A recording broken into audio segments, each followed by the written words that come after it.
Real analysis की इस series में ये आज आपका 12वां और आखिरी वीडियो है।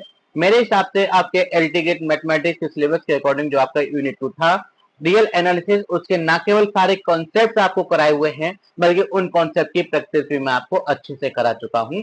और आज कुछ और क्वेश्चंस की बात करेंगे, जो कुछ क्वेश्चंस रह गए थे आपके, जो 11वें वीडियो में कवर अप नहीं हो पाए थे, उनको आज इस 12वें वीडियो में कवर करेंगे। और बता दूं मैं, ये रियल एनालिसिस का आज आखिरी वीडियो रहेगा, लेकिन अगर जरूरत पड़ती है, मुझे नए क्वेश्चंस मिलते हैं तो मैं इसमें वीडियो और इंक्लूड कर दूंगा। साथ ही साथ रियल एनालिसिस खत्म होने के बाद मैं आपको कॉम्प्लेक्स एनालिसिस कराना शुरू करूंगा, क्योंकि मेरा टारगेट है पहले आपको वेक्टर एनालिसिस, फिर रियल एनालिसिस, फिर आपको कॉम्प्लेक्स एनालिसिस करा दूं। उसके बाद मैं आपको कोऑर्डिनेट ज्योमेट्री या फिर ज्योमेट्री वाला पार्ट है उस पर लेके जाऊं। तो नमस्कार साथियों, मैं Surendra Kumar focus maths classes के ऑनलाइन लर्निंग प्लेटफॉर्म पे एक बार फिर से आप सभी का हार्दिक स्वागत करता हूं और आशा करता हूं आप सब लोग खुश होंगे, स्वस्थ होंगे और अपनी तैयारी अच्छे से कर रहे होंगे।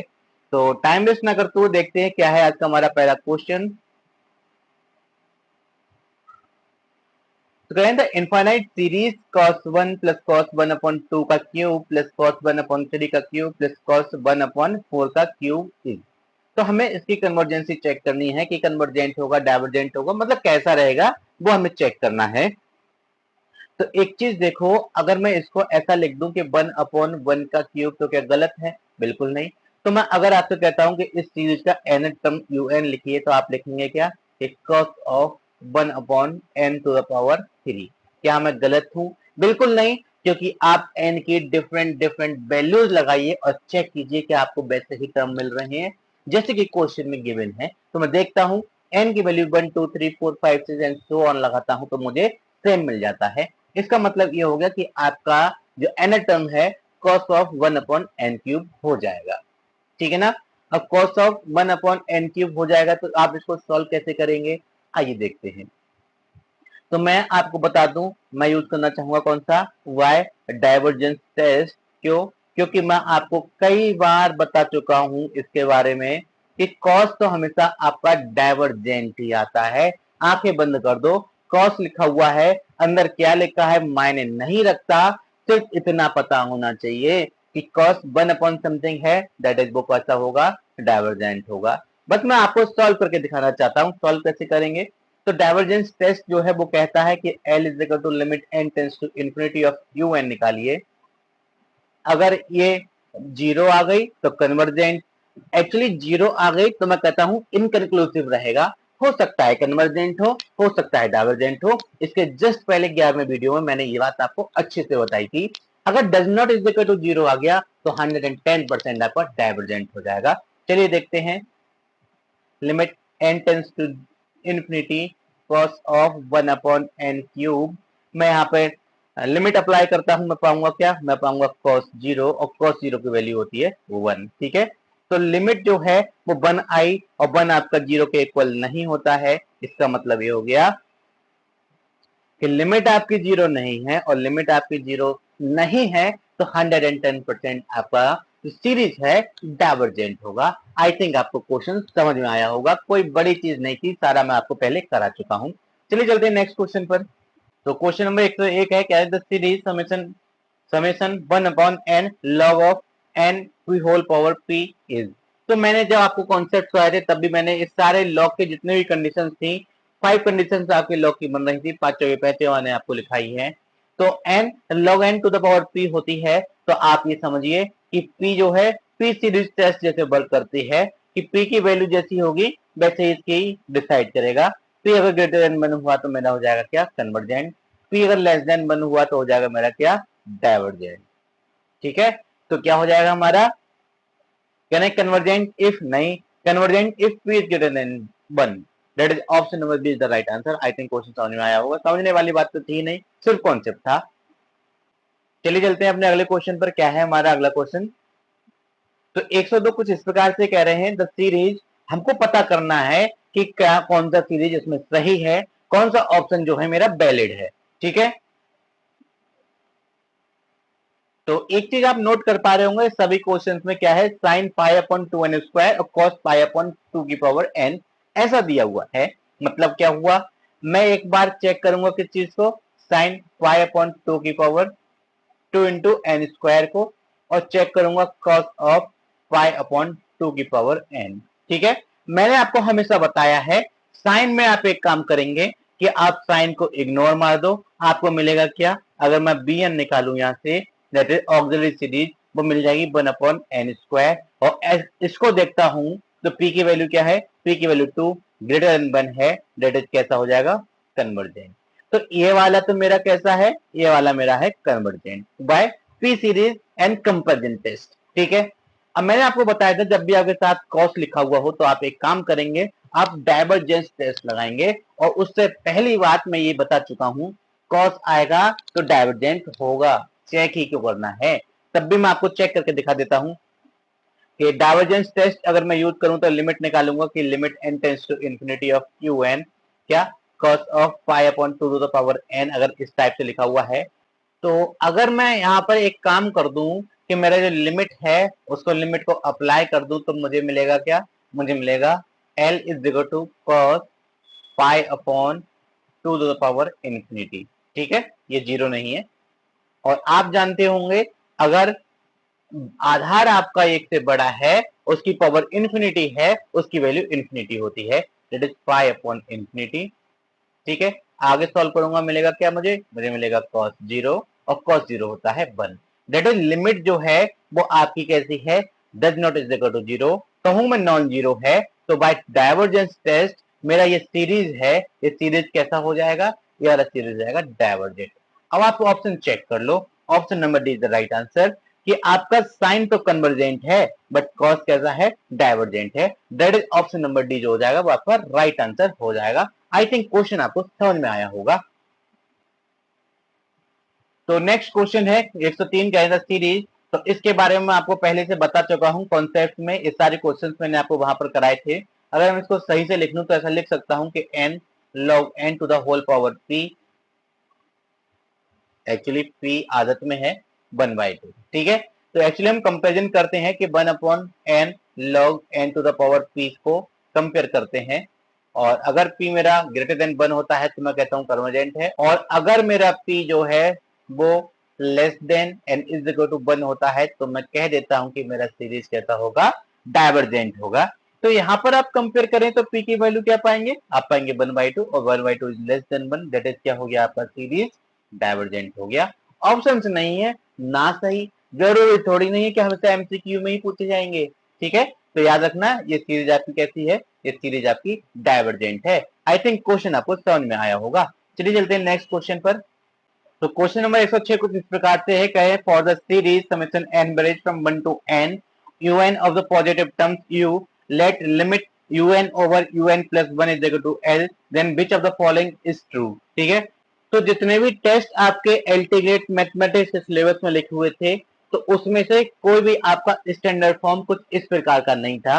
अगर आप देखें रेशियो को देखते हैं तो रेशियो टेस्ट आपका क्या था, कि रेशियो था आपका limit n tends to infinity un is divided by un plus 1।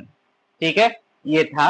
अगर मैं आपसे कहूं कि रेबीज देख लीजिए आप, कि limit n tends to infinity n un over un plus 1 minus 1। ठीक है, तो कोई भी टर्म इस टाइप से लिखा हुआ किसी भी टेस्ट में नहीं है। तो अगर मैं इस n को हटा दूं तो मेरा क्या हो जाएगा, ये मेरा रेशियो टेस्ट हो जाएगा। और रेशियो टेस्ट के लिए कंडीशन आपकी ऑप्शन ए सही है, series is convergent for l is greater then n, l is greater than 1। ठीक है ना, तो ये आपका कोई भी स्टैंडर्ड फॉर्म नहीं था, तो मैंने यहाँ से n हटा के आपका एक स्टैंडर्ड फॉर्म मिल जाएगा। उसके हेल्प से, रेशियो टेस्ट की हेल्प से आप कह सकते हैं कि आपका जो सीरीज है वो कन्वर्जेंट होगा जब l की वैल्यू 1 से ग्रेटर देन होगी। चलिए चलते हैं next question. In the series this is divergent convergent conditionally convergent. अभी उन्होंने यहाँ पे एक चीज दे दी कंडीशनली कन्वर्जेंट, एब्सोल्यूट कन्वर्जेंस को चेक करना पड़ेगा। एक चीज देखिए, क्या कहीं से कहीं तक टर्म्स आपके अल्टरनेट आ रहे हैं, बिल्कुल नहीं आ रहे हैं, मतलब क्वेश्चन तो आपका सिंपल कन्वर्जेंस का है, एब्सोल्यूट तो होगा ही नहीं, और एब्सोल्यूट नहीं होगा तो कंडीशनली भी नहीं होगा। ठीक है, क्योंकि प्लस माइनस आने चाहिए तभी आप कंडीशनली या एब्सोल्यूट बोल सकते हैं। तो ये सिंपल है। तो सबसे पहले मैं आपका एन टर्म लिखना चाहूंगा, un इक्वल हो जाएगा किसी के, यहाँ पे मैं 1 का स्क्वायर लिख दूं, क्या गलत है, बिल्कुल नहीं। तो ये हो जाएगा n स्क्वायर और इसको लिख सकता हूँ फैक्टोरियल 1, हाँ जी लिख सकता हूँ, डिवाइडेड बाय फैक्टोरियल n। अगर मैं यहाँ से un प्लस 1 की वैल्यू निकाल लूँ तो हो जाएगा n प्लस 1 का square divided by factorial n plus 1। क्यों? क्योंकि मैं यूज करना चाह रहा हूँ रेशियो टेस्ट।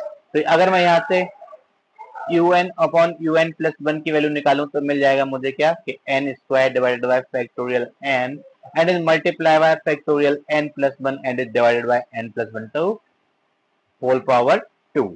ठीक है, अब मैं क्या करूंगा, मैं लिख सकता हूं n प्लस 1 की होल पावर 2 और लिख सकता हूं क्या कि यहाँ से n प्लस 1 और लिख सकता हूं factorial n is divided by factorial n।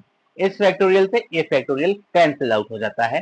तो आपके पास बचता है क्या एंड में, आपके पास बचता है इस n को अगर मैं इसके नीचे ले जाऊं तो इसको लिख सकता हूं कि 1 अपॉन 1 प्लस 1 अपॉन n की होल पावर क्या हो जाएगी, होल पावर हो जाएगी 2 एंड इज मल्टीप्लाई बाय क्या, मल्टीप्लाई बाय n प्लस 1।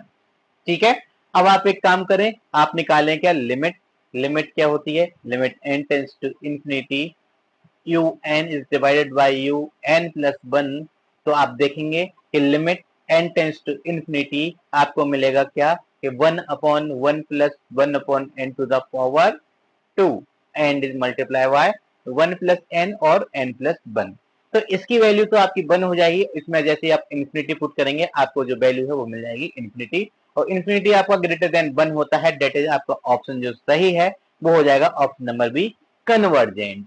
ठीक है, तो रेशियो टेस्ट मुझे इसमें लगाना था और उसमें भी एक ट्रिक थी ये कि भाई आपका नीचे तो 1 बन जा रहा है लेकिन 1 प्लस n का कोई तोड़ नहीं है, n की वैल्यू इन्फिनिटी पुट करनी पड़ेगी और जैसे ही n की वैल्यू आप इन्फिनिटी पुट करेंगे तो आपको इन्फिनिटी मिल जाएगा, दैट इज ग्रेटर देन 1 मिल जाएगा, तो आपका जो सीरीज है वो कन्वर्जेंट हो जाएगी। चलिए चलते हैं नेक्स्ट क्वेश्चन पर, क्या है,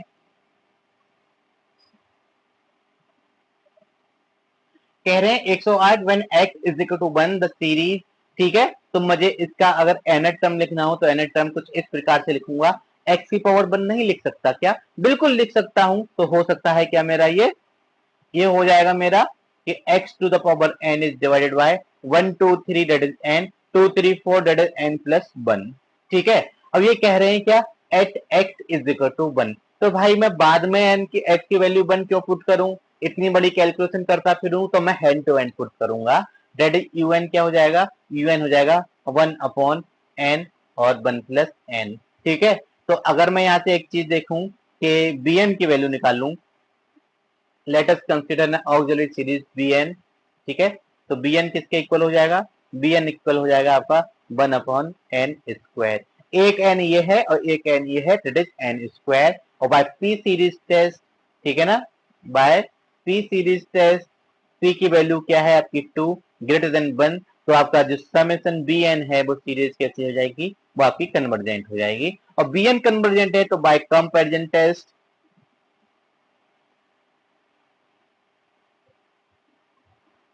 जो सीरीज आपकी un होगी वो भी कैसी हो जाएगी, वो भी आपकी कन्वर्जेंट हो जाएगी, that is option number B is the right answer. I think question आपको समझ में आया होगा। आखिरी वीडियो चल रहा है, इसके बाद मैं आपको कॉम्प्लेक्स एनालिसिस कराऊंगा, और अगर आपको वीडियो अच्छा लग रहा हो तो वीडियो को लाइक जरूर कर दें। आप लाइक नहीं करते हैं और ना ही आप कमेंट करते हैं, तो कोशिश करें कि आप इसको लाइक कमेंट के साथ साथ शेयर कर दें, और चैनल को सब्सक्राइब करना ये आपकी नैतिक जिम्मेदारी है, इसको भली भांति आप पूर्ण करें। चलिए चलते हैं नेक्स्ट क्वेश्चन पर।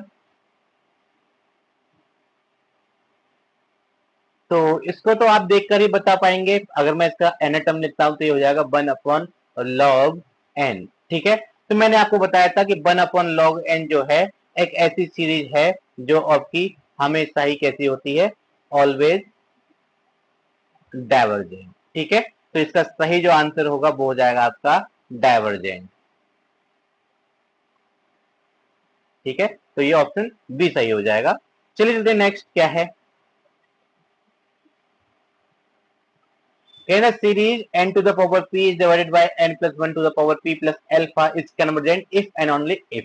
ठीक है, तो अगर मैं un को इस प्रकार से लिखूं कि n to the power p is divided by n plus 1 to the power p plus alpha। ठीक है, मैं एक काम और करता हूं, n to the power p ऐसा ही, यहां से n कॉमन ले लूं तो n की पावर p प्लस एल्फा मेरा कॉमन आ जाएगा, बचा क्या 1 plus 1 upon n to the power p plus alpha. I think इतनी बात आपको समझ में आई होगी। थोड़ा और सिंप्लीफाई करूं तो मैं पाऊंगा क्या, मैं पाऊंगा 1 plus 1 upon n to the whole power p plus alpha and एक टर्म मिलेगा क्या 1 upon n to the power alpha. अब ये बोल रहे हैं कि ये ऑलरेडी कन्वर्जेंट है, तो फिर से मैं लिखूंगा क्या, let us consider an auxiliary series summation bn where bn क्या हो जाएगा, वेयर bn हो जाएगा 1 upon n to the power alpha. ठीक है, अब ये कन्वर्जेंट है, ठीक है ना, मैं लिख देता हूं since un is already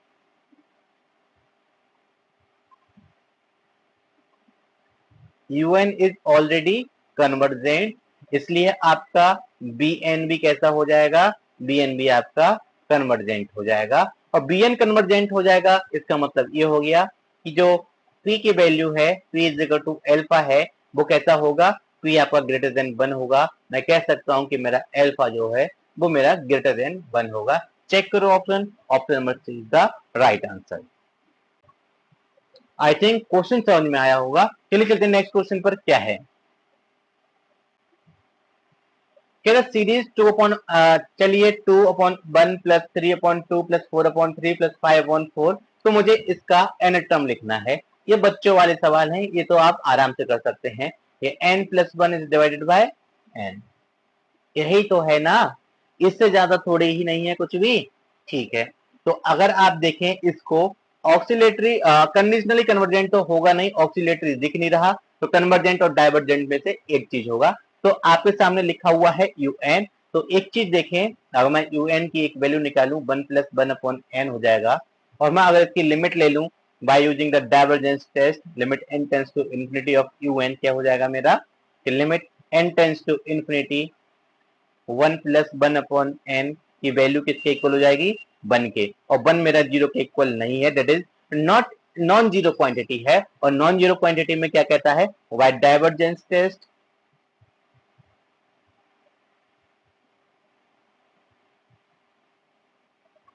series is divergent. Option number A is the right answer. I think आपको समझ में आया होगा। चलिए चलते हैं नेक्स्ट क्वेश्चन पर, कैन द सीरीज इज, अब ये क्वेश्चन आप करके देंगे, ये आपकी जिम्मेदारी है, इसका सही सही आंसर देने का कष्ट करें। चलिए next question, 1 upon n to the power n, important question समझना। ठीक है, अगर मैं un देखता हूं, n term of the series क्या है, 1 upon n to the power n।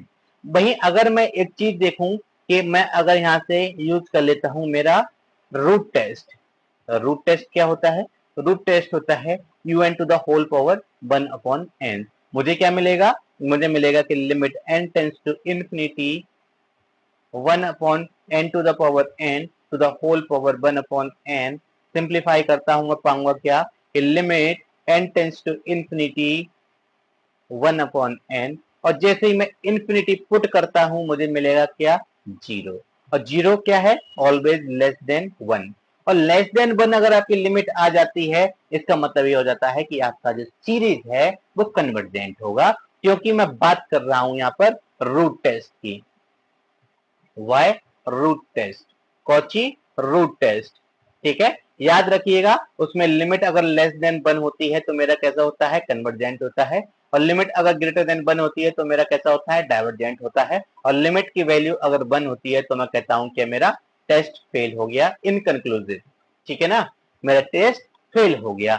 I think समझ में आया होगा। चलिए चलते हैं नेक्स्ट क्वेश्चन पर, the series 1 plus x square upon factorial 2 plus x cube upon factorial 3 plus and so on is convergent for। तो करना कैसे है इस क्वेश्चन को वो देखिए। अगर मैं आपसे कहता हूं कि आप इसका n टर्म लिखें तो आप लिख सकते हैं क्या, ये 1 है, यहाँ 0 कर सकता हूं कि x की पावर 0, ये आपका 1 और ये आपका 0, फैक्टोरियल 0। ठीक है ना, इस प्रकार से आप इसको लिख सकते हैं। दैट इज क्या हो जाएगा, ये हो जाएगा x की power n minus 1 divided by factorial n minus 1। ठीक है, n की वैल्यू आप पुट करके देख लो, जैसे मैं n 1 पुट करता हूं मुझे मिलेगा क्या, फैक्टोरियल 0 की वैल्यू 1 होती है। 2 पुट करता हूं तो मुझे मिलेगा क्या, x अपॉन फैक्टोरियल 1, 3 पुट करता हूं मिलेगा क्या एक्स स्क्वायर अपॉन फैक्टोरियल 2। तो ऐसे ही अगर मैं यू एन प्लस वन की वैल्यू फाइंड आउट कर लूं तो मुझे मिलेगा क्या एक्स की power N is divided by factorial N. ठीक है, तो मुझे निकालना है U N upon you N plus one. वो क्यों? क्योंकि मैं यूज करना चाहता हूँ रेशियो टेस्ट। आई थिंक अब तो आप मेरा दिमाग पढ़ना शुरू कर दिए होंगे कि मैं नेक्स्ट स्टेप क्या लिखना चाह रहा हूँ। इतना एक्सपीरियंस आपको हो चुका होगा, इतने क्वेश्चंस मैं आपको करा चुका हूँ कि अब मुझसे एक स्टेप आगे तो आप चल ही सकते हैं। Multiply by factorial n is divided by x to the power n. ठीक है, एक्स की पावर एन से एक्स की power n cancel out, x की power minus one that is one upon x रह जाएगा। इसको अगर मैं आगे सॉल्व करूं पाऊंगा क्या N factorial N minus one and is divided by क्या ये फैक्टोरियल एन माइनस वन। ये पावर रह गई थी मेरी एक्स की पावर माइनस वन लिख लेता हूं। ठीक है, तो मैं इसको आगे सॉल्व करता हूं पाऊंगा क्या इससे ये कैंसिल आउट बचा मेरे पास एन अपॉन एक्स। ठीक है, तो अगर मैं यहाँ से अब लिमिट फाइंड आउट करना चाहूं तो लिमिट क्या होती है मेरी लिमिट होती है कि limit n tends to infinity of U N is divided by U N plus one. और इसकी वैल्यू मैंने जस्ट अभी अभी फाइंड आउट किया है, वो क्या है कि limit n tends to infinity, और इसको लिख सकता हूं मैं n अपॉन एक्स। अब n को एलिमिनेट करने का कोई तरीका नहीं दिख रहा है, और कोई तरीका नहीं दिख रहा तो आप इसको डायरेक्ट पुट कर दो तो ये हो जाएगा पर इन्फिनिटी। इन्फिनिटी बोले तो ग्रेटर देन वन, और ग्रेटर देन वन मतलब क्या हो गया कि भाई आपका कन्वर्जेंट होगा। तो ये उन्होंने बोला कि कन्वर्जेंट तो ऑलरेडी है, एक्स क्या होगा। तो मुझे एक बात बताओ, लिमिट में कहीं से कहीं तक भाई मेरा एक्स आया? ठीक है, मेरी लिमिट एक्स से इंडिपेंडेंट है, एक्स से कोई लेना देना नहीं है लिमिट का, और लेना देना नहीं है इसका मतलब कोई भी इनइक्वालिटी हो कुछ फर्क नहीं पड़ता। एक्स की वैल्यू मन चाहे जो ले लो, कोई फर्क नहीं पड़ने वाला, क्योंकि एक्स जैसे ही आप लगाओगे कुछ भी लगाओगे एन तो मुझे इंफिनिटी करके दे देगा। तो मेरा एन रोल प्ले कर रहा है, एक्स तो कोई रोल प्ले कर ही नहीं रहा, वो तो खाली मूली पड़ा हुआ है उसके साथ में, उसका कोई रोल नहीं है। तो इसका मतलब हो जाएगा option number A all values of x.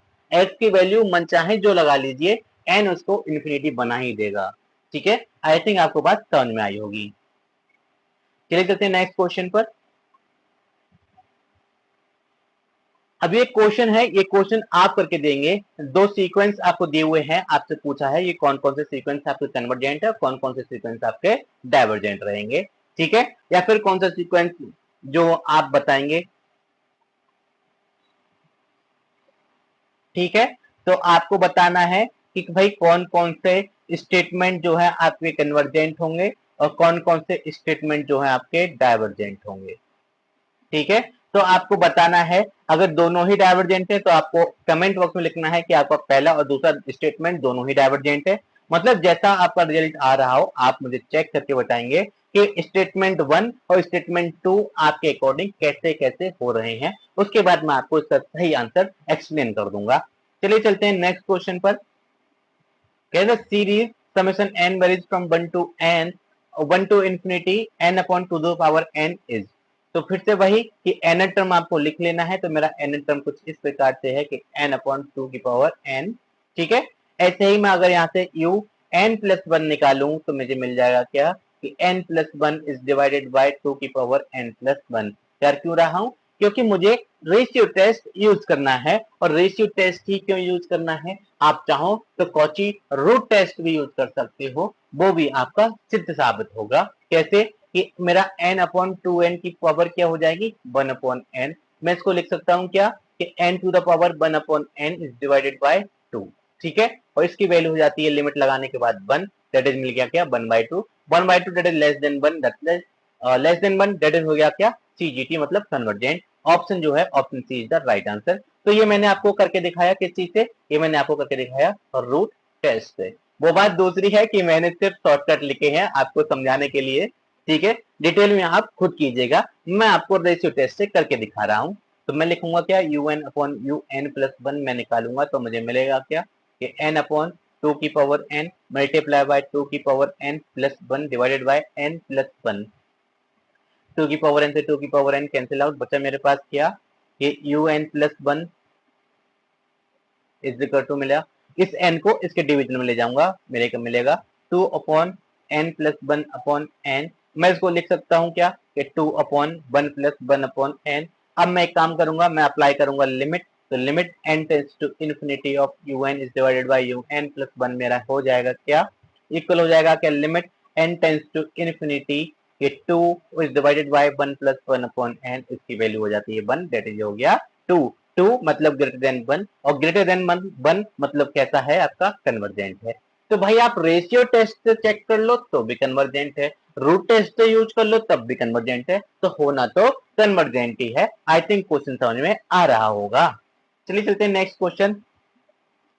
ये एक्चुअली आज का लास्ट क्वेश्चन है और इसका आंसर भी आप ही देंगे, ठीक है। तो मेरे हिसाब से जो आपका रियल एनालिसिस है, ठीक है, रियल एनालिसिस मेरे हिसाब से कंप्लीट हो जाता है एलटी ग्रेड के अकॉर्डिंग। मैं अब तक आपको with concept and with practice LT grade mathematics syllabus की आपको 2 यूनिट कंप्लीट करा चुका हूं, एक तो रियल एनालिसिस और दूसरा कौन सा आपका वेक्टर एनालिसिस, ठीक है। आई थिंक आपको ये समझ में आए होंगे, ठीक। अब इसके बाद क्या है, एक्चुअली आपका दूसरा यूनिट है या आपका तीसरा यूनिट है, ठीक है। अब मैं इसमें शुरू कराना चाहता हूं आपका कॉम्प्लेक्स। एक्चुअली कॉम्प्लेक्स हो सकता है अलग से दिया हुआ हो, ठीक है, कॉम्प्लेक्स एनालिसिस मैं आपको ये कराना चाहता हूं। इसमें कुछ एक चीजें जो आपको नहीं दी हैं वो भी मैं आपको इसमें एक्सप्लेन करूंगा। तो अगर आपको रियल एनालिसिस समझ में आया हो, आपको वेक्टर एनालिसिस समझ में आया हो, तो यकीन मानिए कॉम्प्लेक्स एनालिसिस भी आपको इजीली समझ में आएगा। तो अगर आपने अब तक मेरे चैनल को सब्सक्राइब नहीं किया है तो प्लीज चैनल को सब्सक्राइब जरूर कर लें। मैं आपको एलटी ग्रेड का पूरा सिलेबस आपके एग्जाम से पहले करा के दूंगा, ये मेरी जिम्मेदारी है, ठीक है। तो वीडियो को अगर अच्छा लगा हो तो अपने फ्रेंड एंड फैमिली ग्रुप में शेयर कर सकते हैं, ये आपको बार बार कहना मुझे पसंद नहीं है, ये आपकी नैतिक जिम्मेदारी है कि आप वीडियो को लाइक करें, कमेंट करें और इसको शेयर करें, साथ ही साथ मेरे चैनल को सब्सक्राइब करें। तो मिलते हैं अगले वीडियो में, तब तक thank you, thanks for watching, thanks a lot.